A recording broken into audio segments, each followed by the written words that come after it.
lift, and what did I put in? Yeah, it's a civil damages claim. After about 20-second delay, a lift can go into nudge mode, whereas it forces the doors to close. So you can't prop a lift open without it responding at some stage. So for a while, if you put your arm in, the doors will open. You'll break the beam. But at something like 20 or 30 seconds, the lift may decide that it's had enough of this. And it will force the doors closed. And so in that lift that I showed you, which is in a Sydney office building, there were a group of workers in a office who were having a discussion at the lift door. And the lift came, it opened, and they were still having a discussion, and someone put their foot in the lift for a while. And then eventually the foot came out and the door closed, and a person put her hand in to the door. To open it again. Yeah, to open it, expecting it to open. And by the way, in nudge mode, the buttons don't work anymore, because that's the point of nudge mode. If you could hold the button, then you could hold the lift forever. So, so the door came closed, and it was, in her view, gripping her arm. She couldn't get her arm out. And so her worker colleagues thought this is a really serious situation. So they yanked her arm out and lacerated all of her arm. So that led to a legal case involving the lift manufacturer.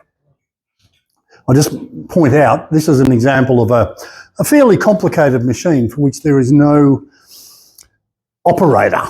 Could the lift have taken off? Sorry? Could the lift have taken off with their arms up there? No, because there's two levels. There's a lift door as well as an outer door, and they both have to be closed, and the lift door is operated by the outer door mechanism. So it's got to close, and then that will allow the inner doors to close. So the answer is no, but you can understand the panic of the situation where people think, well, the lift's... So I'll just throw that in. Here's another one. I think I'll just go over to this occurred in Noble Park or Springvale or something. There is a car wash with a European car washing mechanism in it, and way up here there is a code panel. So this driver, Greek gentleman, went into the petrol station, bought a wash code, came back, drove the car, stopped it up at that panel up the other end, and it's got a little LED or LCD screen, I think it was, fairly hard to see. Anyway, he punched the code in, and he looked into the car wash, and there are some green arrows flashing. Turns out they flash all the time until the car is at the wash position. This is a standard arrangement for this car wash, and there are many like it. So, having put the code in, and the code is pretty hard to see this screen, everything's good. So I drive in, he drives in, and the car, it gets to the right position, and then red lights come on. It stops flashing green because you're in the right position. By the way, the car wash and the code reader are from different systems. They just communicate through an electric wire. There's no no safety integration involved here. And so he's sitting there for a while and nothing's happening. There's now another car behind him at the panel, the code panel. So he sits there for a while. I should, maybe he's thinking, I should drive out and go back, but I think I've put the code in. No, I'll get out. So he got out. He went back to the code panel and put the code in again. And this time, he was successful. So the machine, the gantries that you can see here, decided to start, and they they go back and do their thing, measuring the car and whatever. And he decided to get back into the car. So he opened the driver door just as the gantry came, and this gentleman ended up basically with his head out, jammed between the door and the car. And the machine then came to a stop because it had an overcurrent protection on the motors. So it stopped, and there was no system that caused it to go back. It was now had to be operated by the people in the service station. And the people in the service station didn't know how to make it go back. And furthermore, they were worried that they might make it go forward again. So they just sort of stood around and discussed what to do, having called 000. And eventually the ambulance people came and the fire brigade people came, and the fire brigade people were smart enough to just physically lift the car and get him out. But this gentleman died. So the matter... this is a news report, the voice of downstream petroleum. So this is just a trade mag. And the paper said, it says, it was reasonably practical. This is what WorkSafe said to the court, because WorkSafe prosecuted the petrol station owner, which happened to be Chevron. It's reasonably practical for Chevron to eliminate or reduce the risk by installing boom gates, which would grant access to the wash bay only after a valid access code was entered, court documents allege. So WorkSafe went to the extreme. They said, we need gates on all car washes in Victoria. That's effectively what they're saying. And so the next thing that happened was the matter went to, the next thing that happened, it went to a committal because four charges were brought against Chevron. It went to a committal hearing. First time I've ever been in a committal. So a committal is a trial in front of a magistrate, and the purpose is to determine whether there is sufficient evidence for this matter to go to a full trial. And the magistrate decided there was sufficient evidence. I gave evidence to this trial, and my opinion, which I was asked, was that the flashing green arrows should not have flashed until the code had been accepted. So it should have red lights, and then the code's accepted, then it can flash green, which seemed reasonable and probably wasn't all that hard to do. The matter went forward. The DPP, I don't know what happened in the background, the DPP subsequently withdrew the charges against Chevron and never went to court.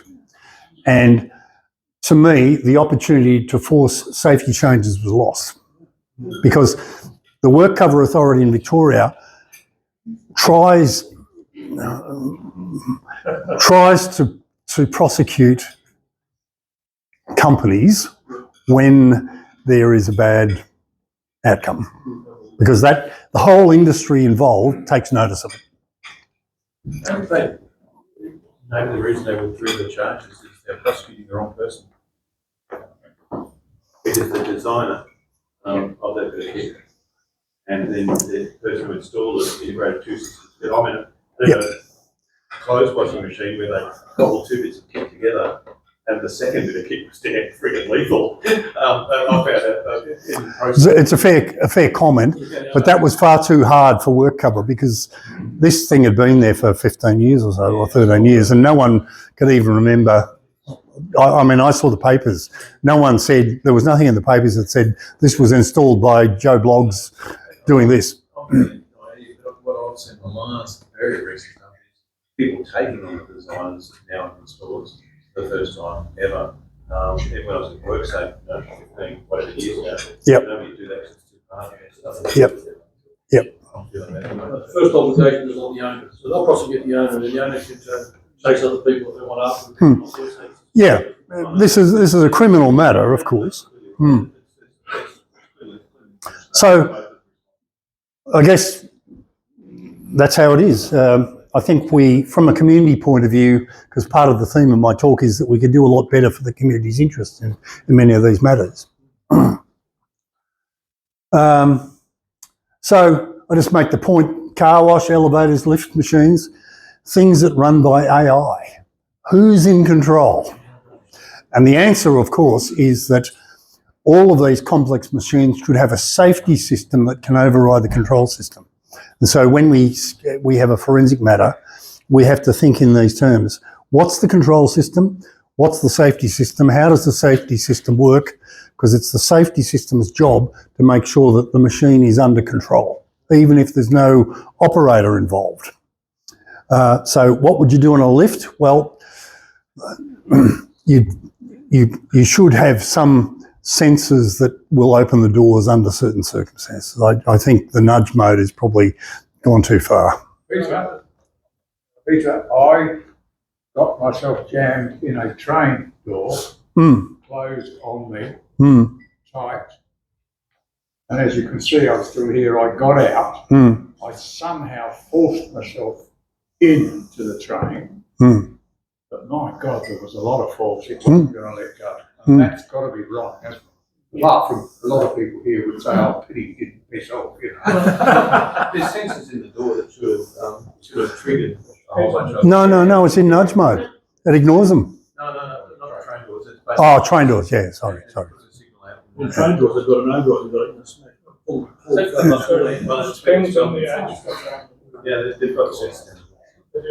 So in that situation, it comes down to the design. So whoever's the manufacturer or who has designed for the doors in that situation to continue to close regardless of what's going on around it. It comes down to that. Yeah, it's allowed by the standards though. Yeah. So is that just efficiency over safety? Yeah, but, sorry. Yeah, and you say it's allowed by the standards. Standards are not necessarily right. Oh, 100%. But they provide technical leadership. Yeah. They're changing because the system is unsafe. Nobody wants to stand. And if you, sorry. Not sensitive controversial. But large mode is there to prevent belligerent second from holding the lift all day. The only disappointment with that matter was that more people didn't get it because they were enforced change. And the flip side of that, legislation overrides the standard. So they should have done, then the bit you've left off the phrase of this should be controlled so far as reasonably practical. Yes. And so that overrides all your Australian standards anyway, and all that stuff. True. But the other thing is that the system should allow for belligerent people. It shouldn't say, well, you're going to die because you're a belligerent person. You know, it's not really. Yeah, well, when you do a hazard and risk assessment, of course, you've got to factor in the worst that can happen in the situation. And it turned out that the worst that could happen was lacerated arm rather than losing your arm. So that factors into the risk assessment as well. I think it's also not taking, get a couple of psychologists onto this as part of the mechanism, because if it held it there for 10 seconds and they've got a chance to panic, then releases, then closes, everyone's going to pull their arm out as bloody fast as they can because they've had that panic situation. 100%. So all they need to do is reprogram it so that it does. Once it hits into that mode, if it hits an obstruction, it then releases for X number of seconds and then closes. And then I agree with you completely. But nudge mode isn't that. No, nudge mode is. Because if it did that, everyone would say, oh, well, when it closes, I'll put my arm in. It'll open again. I got, a while ago, I got appointed as a referee in a district court matter. And this involved a motorhome. The owner of this motorhome, brand new motorhome, made in Victoria as it turns out, and it went to New South Wales to be registered. No, maybe it was modified in New South Wales. Something happened in New South Wales. Anyway, the gist of the story is that this motorhome body was welded onto the top flange of the chassis rails. And if you know anything about trucks, this is a sort of a no-no. And So an engineer who had to sign this, was invited to sign this thing off, looked at the assessor roll and said, no, I'm not doing it. And so the RTA eventually got involved in this and said, no, we're not registering it. So the owner of this motorhome wanted his money back from the manufacturer of the vehicle. And so, and then there was a legal dispute, and eventually it got to the District Court of New South Wales, and the judge decided that she wasn't into trucks. Fair enough. So they all agreed that they needed a referee. So I got appointed as a referee. And I got appointed in New South Wales because I wasn't on the New South Wales list and I didn't know any of these people.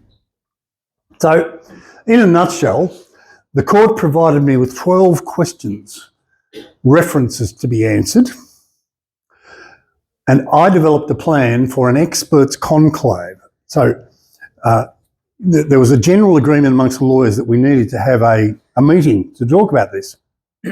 So I came up with a plan, which I'll show you in a minute, and I came up with a rule that I would run this experts conclave. There were actually two groups of experts, but I would be in charge of this conclave. So it would be an inquisitorial process, and the lawyers could only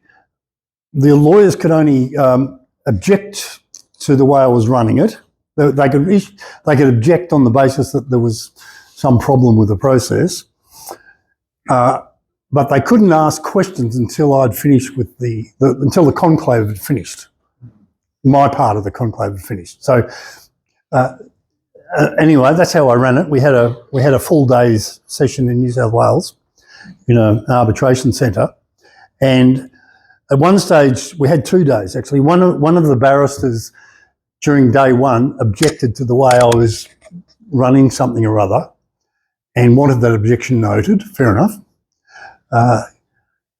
On the second day, he came in and said, Mr. Referee, I'd like to withdraw my objection. So I don't know what happened overnight, but anyway, I came up with this plan. This is the two people involved, and this is back in 2006. So a time plan, and underneath this was a whole lot of rules. It was quite an interesting process for me.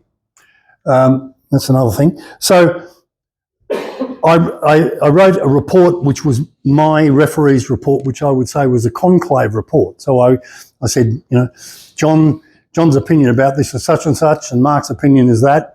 And this is what they told me, and this is my opinion and the reasons why, etc. So the matter never went to court, it just settled after the reference. And I think for those who've been involved in conclaves, good conclaves usually settle matters. I'll come back to that in a minute. Here's a fire at the Moama Bowling Club. This one side of this, the main entrance was gutted by this fire. It was a $3 million fire, so big deal. And that's what the foyer looked like. The roof had all come in. These are very poor quality photos. I didn't go to the place. I simply was given the reports sometime afterwards, as were others. This ended up in the Supreme Court of Victoria, and there were 4 or 5 expert witnesses. The gist of the argument was that this couch here was underneath the observation, no doubt, the couch was underneath a display board, and ironically, the display board was showing the plans for the new Moama Bowling Club. Purely coincidental. And one of the executive members of this Moama Bowling Club was an electrician, and he decided to put a spotlight onto this board, and the spotlight was a Philips A500 open spotlight, because then in that time you could use open spotlights outside with a halogen globe.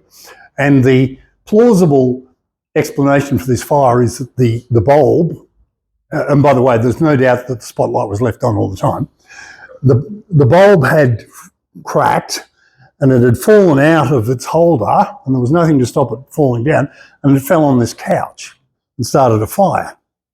And there was some pretty decent evidence for this. There was a cleaner in the building at the time, and he said, yeah, well, I sort of saw it somewhere over there, and, you know, it was somewhere near the couch. And later on, the fire went up and it got into the roof, and as fires do, and caused a lot of damage up there. And really, catastrophic fire scenes are very hard to interpret because a lot of evidence gets destroyed. It's really, really quite difficult. And so fires are an area where there's a lot of difference of opinion.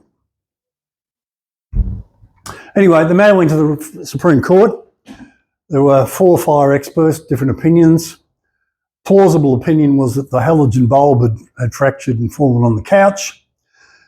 And one barrister introduced a photo at the trial of some features in the ceiling space that suggested an electrical fault occurred in the ceiling. And this barrister, by the way, was the guy on my side. I had a different opinion. I was fairly convinced that it had started on the couch. But out of the blue, in the middle of a trial, a barrister comes up with a photo that no one's seen before. And the judge was persuaded on the balance of probabilities that it started in the roof, not the couch. And so what's the point? Well, the point, causation in major fires is often contested, and evidence should not be introduced at trial to ambush experts. It's exactly what happened. And in that circumstance, all the expert can do in a trial is give an immediate reaction to the new information, and it's not a considered opinion. No, sorry, Peter. I think it's reasonable in a case like that to say, Your Honour, this is new evidence. I haven't had time to consider it. I would like to have adjournment while I consider it at least overnight, whatever requirement might be. I think most judges would be responsive to that. Yes, I think that's what the judge should have done. It happened to be happened to be a conclave presentation. I think there were 3 experts at this stage actually in the witness box. Okay, that the evidence was introduced in the bar table, right? Yeah. New evidence. No one's seen it before. Yeah. Anyway, the electrician in the Moama Bowling Club got off, so he was quite happy. I got involved in this one. This was a real eye-opener. The Roy Hill Iron Ore Mine the prime contractor was Samsung CT. This is the industrial arm of Samsung, Koreans. And they decided they'd like to build mines, get into the mining business. They could build buildings, so, you know, a mine could be, what could be wrong? Build a mine. Simple. And they had a couple of major subcontractors. One was a company called Duro Fuega, a Spanish engineering consulting company. And then was another mob, whose name escapes me, but their job was to dig holes and put things up. Samsung was sort of overseeing it all. And about 6 months into this project, the people who were digging the holes went belly up. And this caused a lot of trouble for everybody. Samsung and Duro had to reallocate their work, and there were consolidated damages, delay damages involved in this contract that were quite significant. And Gina Reinhardt wants a mine. So there was a lot of pressure.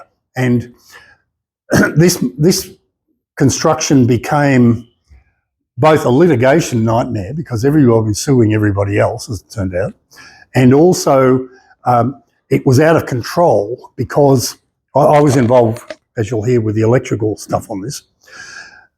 There were 37 substation buildings that were being made by Siemens in Adelaide, and because of time pressures, they were built to version 7 of the drawings, but the final drawings were version 13. And it's for some of in the middle, some of the equipment hadn't been defined. And so things were really being done on the fly. And then some of the work, so there was a whole lot of work to fix up the changes or to modify the system towards the end, and that got confused with the basic electrical stuff that had to be done anyway. So Duro, who were responsible for the electrics, some of the work they were doing had to be done, was just installation work, or they were responsible, and some of it was version correction work. And and you can imagine the costs involved in the outback of Western Australia with electricians and whatever. And it all got out of control, and nobody really knew what was what. So this matter eventually went, I think there's another, I'll come back to that in a sec. Well, I just want to go back. Yeah. It went through the Western Australian Supreme Court. Basically, Samsung sued Duro, and in the papers that I saw, Samsung were claiming something like $1.8 billion. Billion or million? Billion. Anyway, so you can imagine there were lawyers everywhere in this matter. And the Samsung wanted this to be arbitrated under an international tribunal, not through the Australian court system. And so there was a big issue about, because these are both foreign companies and they've got a dispute. So should it be done in Australia or not? What is the jurisdiction? They eventually agreed, or Western Australian Court, I think, agreed that it could be held in Singapore in an arbitration centre, which is SIAC, in the Maxwell Chambers in Maxwell Road, Singapore. And I was lucky enough, and it was held under something called UNCITRAL rules, which are United Nations rules for arbitration. And I was lucky enough to be appointed as the electrical expert assisting the tribunal. And the tribunal consisted of 3 eminent jurists, two from Melbourne and 1 from London, and they came in, they heard a case put by both Samsung and Duro, but the SIAC people had set the case up. So there were hundreds of thousands of documents in this matter, and they'd all been set up according to function, structure, in a computer system that you could search on things very easily. So it was superbly laid out, and I'm sitting up. I'm not part of the proceedings, but I'm sitting up next to this tribunal table, and I'm looking out at 50 screens, 50 lawyers looking at these screens, and then the tribunal would cross-examine certain witnesses, and then we'd break for lunch, and the panel would say to me, well, what did you think of that witness? Does he know what he's talking about, etc. So it was quite a great experience. And I'm really bringing it up according to news reports. I don't know where this ended up, but according to news reports. So in the summary, I just really wanted to point out, I saw this arbitration centre who had set the case up. They're not lawyers. Well, they're lawyers, but their role was not a legal function. It was a set-up function. Get the case ready for a tribunal to hear it. And I was really quite impressed with this. Is it a popular method? Or not? Well, it's only for big disputes between international companies. So, I can cut this short. Am I going too long, or let's keep going? I went to Mozambique to look at some burnt out Caterpillar bulldozers in the Vale coal mine in Mozambique, and there were 5 of them, and they all basically looked like that. That's what they looked like when they were on fire, and all the workers could do was dump soil onto them when it happened. And in a nutshell, the Vale mine had a rule that you had to be able to stop a bulldozer from the back. So if it was going down a hill, someone could do something. And so the normal controls were mid-chassis, and this is the normal control. A switch was put, sorry, that's wrong. That, I think, was a box they put right at the back. Yes, IMT is the mob who did it. And they didn't relay it. They just ran main cable, battery cables to the back, and then to the starter motor and to the engine. And on the way through, because under a bulldozer, if you've ever been under a bulldozer, there's a hydraulics pit under the cabin, and it's full of hoses going everywhere and valves and whatever. And they ran, on these bulldozers, they simply ran the cables through that space and clipped them on to the fuel lines. Because they happened to be there, and it seemed like a good idea at the time. And of course, fuel lines pulsate, and eventually it wore off the insulation on these cables, and so the rest is history. So I think that's all I've said there. There was a whole lot of short circuiting, and so what's the point? The point is that I don't know whether this ever got to court. I doubt it, but I went from Mozambique, the poverty of Motis in Mozambique, to a 6-star game park in South Africa to do the debrief with the company. And the contrast was appalling. I mean, I really enjoyed it, but I couldn't get it out of my mind that the people I'd seen were living in mud huts. And then that one there is my bureau for the 4 days I was there, discussing the cause of this incident. So, as we all know, there's no justice in the world. I'm going to jump over that. I just wanted to say, in the Australian scene, I've been agitating for years to have flammable,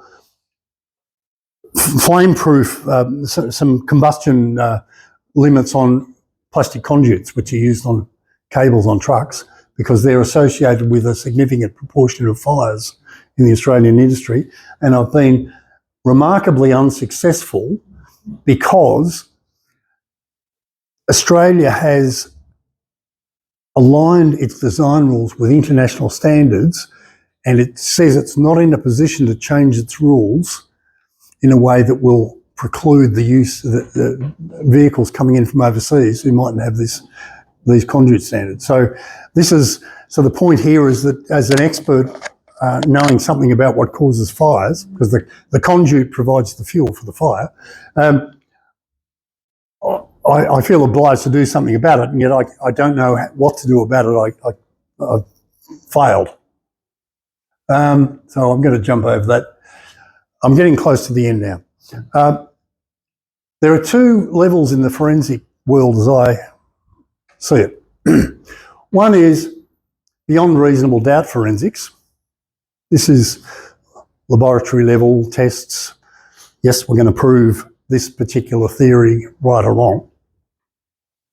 And in that world, I think if you've got 2 competing theories that you can't exclude one, then you'll often read reports that say that the cause is indeterminate. Okay? Then there's another level in the forensic world, which is called the balance of probability forensics. And in that world, you can have multiple theories. You've just got to make sure that you've got all the theories that you need to have. Like you can't say, I've got 2 theories and someone points out that there's another explanation that you've forgotten about. That's a problem. But let's assume that you've identified all the theories. Then the ranking of the theories must be explained.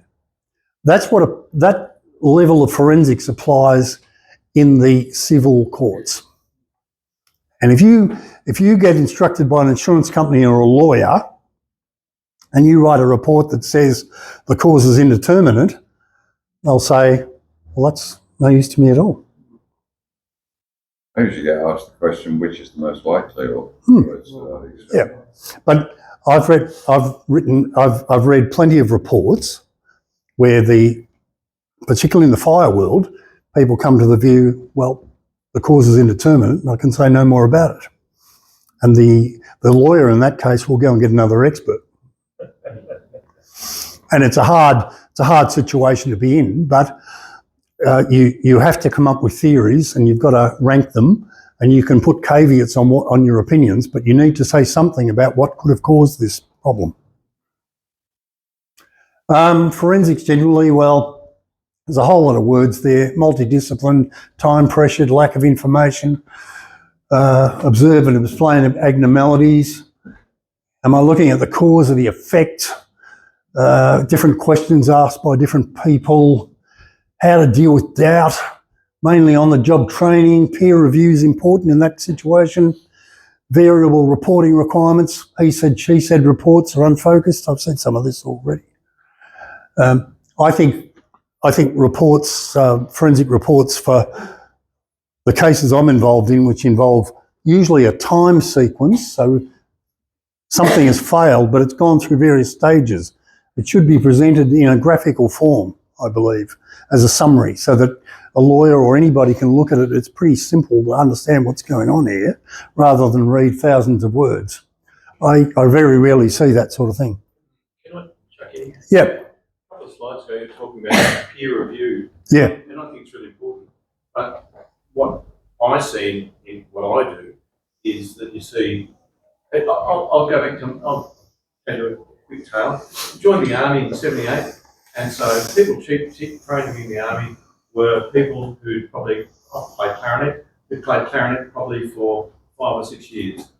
So it became very incestuous. The level of skill there was really represented by somebody who was very, very unknowledgeable really about it. And I see a lot of peer review from people with incestuous backgrounds, if that makes sense to you. Yeah, so you're questioning the validity of the peer review. They've got investigation skills, they have the right qualifications, blah, blah, blah. They're peer reviewing technical review. Yeah. Documents where they have Well, the best peer reviews occur in conclaves. That's where you have 3 or 4 experts who have different opinions potentially, and they're telling you why your opinion's wrong. Yeah.